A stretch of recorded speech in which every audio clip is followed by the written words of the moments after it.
I wish I met you before your daughter. Oh, I love you.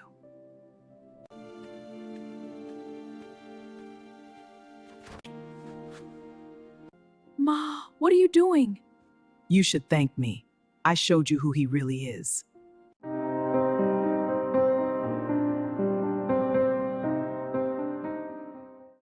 People say a mother's love is unconditional. Mine had conditions: youth, beauty, and attention. My name is Liana, and this is the story of how my mother didn't just steal my husband. She tried to steal my life. In the quiet village there once lived a girl named Martha. She was famous for her beauty, the kind that made people pause mid-conversation. Men stared, women whispered, children pointed. After finishing high school, every man in the village wanted to marry her. But Martha wanted none of them. She dreamed of educated rich city men, luxury cars, tall buildings, and soft life. Village men to her were too small for her ambition. When she finally got a job in the city, she transformed overnight. Short skirts, strong perfume, and bold confidence. Whenever she returned to the village to visit her parents, gossip followed her like a shadow. People said she looked like a foreigner. They criticized her clothes. They judged her scent. Still, she didn't care. At home, Martha was like a decorative flower vase.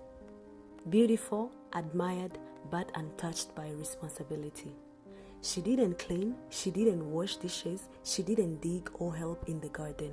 She refused to help her parent in the fields. The only thing she seemed capable of was eating and dreaming. She lived on compliments the way others live on food. Every "you look amazing" was a feast she enjoyed. But time is cruel to the people who worship mirrors. Dreaming of the life bigger than her village, bigger than her family, bigger than reality itself. Martha didn't notice that the world outside wouldn't bend to her beauty forever. In the city, Martha worked as hotel receptionist, a job that brought her into contact with many people every day.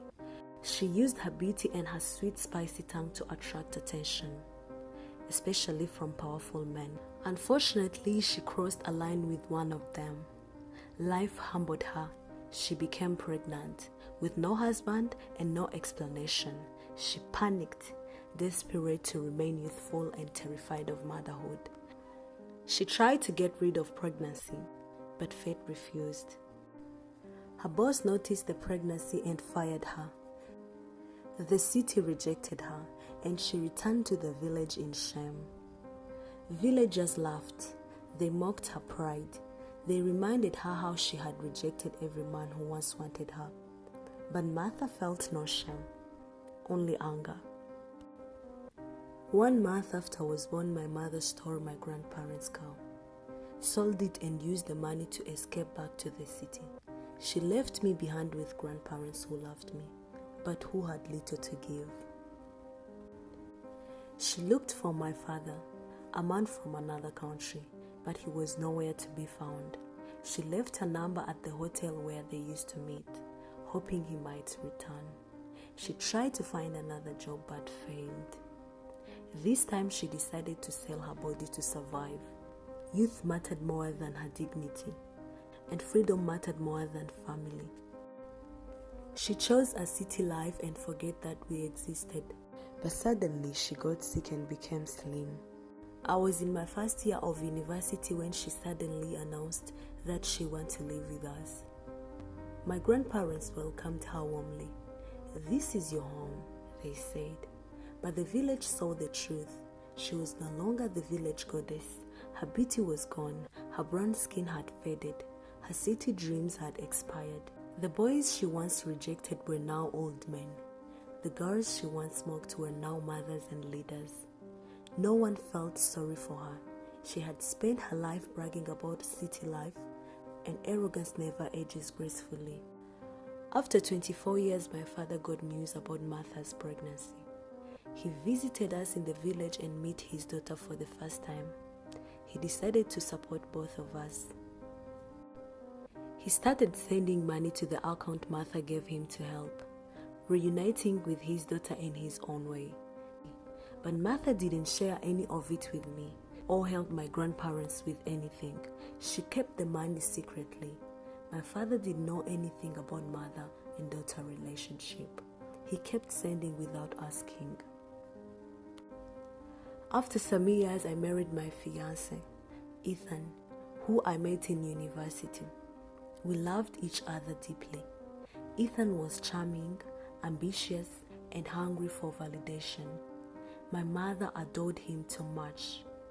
She laughed at his jokes more than I did. She dressed better whenever he visited, and she touched his arm when she spoke. I noticed but ignored it, because who suspects their own mother? One evening while eating dinner at my grandparents' house, she announced proudly, "I'm going to get a BBL." The room felt silent. "At your age?" I asked gently. She smiled coldly. "Age is a mindset." "Where did you get money, Ma?" I asked. "That's none of your business," she replied.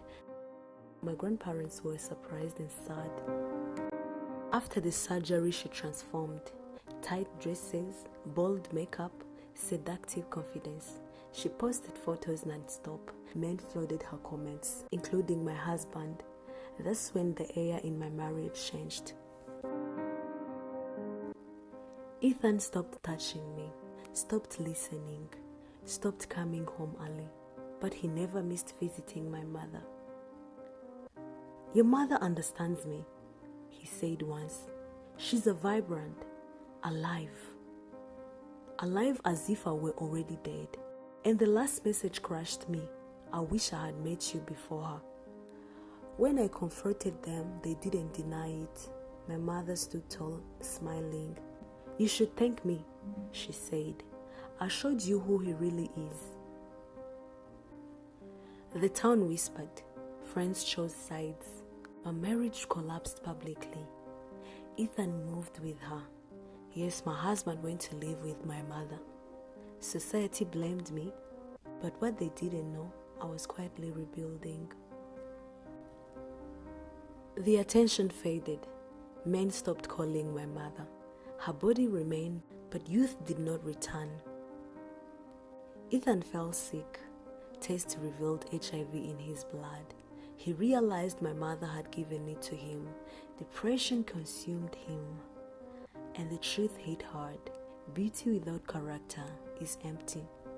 They fought, they accused, they destroyed each other. One night, Ethan left without a word. My mother was left alone, with her mirror and her guilty. I healed quietly. I learned self-worth. I learned boundaries. I learned that betrayal teaches strength. When my mother came to me, tears in her eyes, asking forgiveness, I listened, but forgiveness doesn't mean access. The day I was leaving the village flying to USA to live with my father, Ethan appeared, flowers in hand. He begged for forgiveness. He told me I was his first love, that he wanted me back. I think twice. I said, "I forgive you, and I'm going to forget by starting a new life with my father, outside this country." He cried a lot, but I left him.